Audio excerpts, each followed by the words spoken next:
Hey guys, and welcome back to this channel. In this video I'll be showing you guys how you can create this flickering glow text effect on CapCut PC. So I'm just going to type in glowing, and I'm also going to change the font, and I'm just going to leave it like, I'm just going to leave it like this, and I'm just going to copy and paste this, and I'm just going to, wait, let me not do that.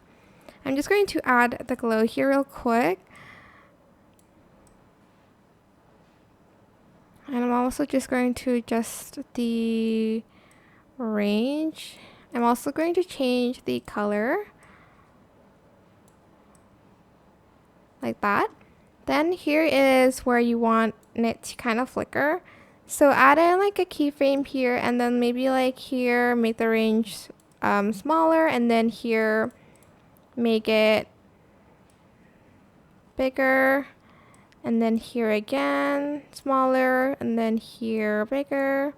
And you're just going to keep doing that to your text until you get the glow effect that you want. It is a little bit tedious, I must say. But you know, I promise it looks really cool.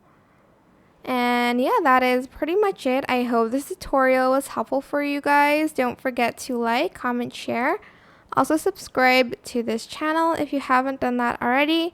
If you have any more questions, just leave it in the comment section down below. I will try my best to answer them all for you guys. And if you found this video helpful, please click the thanks button above the description box down below. Thank you so much for watching. Bye!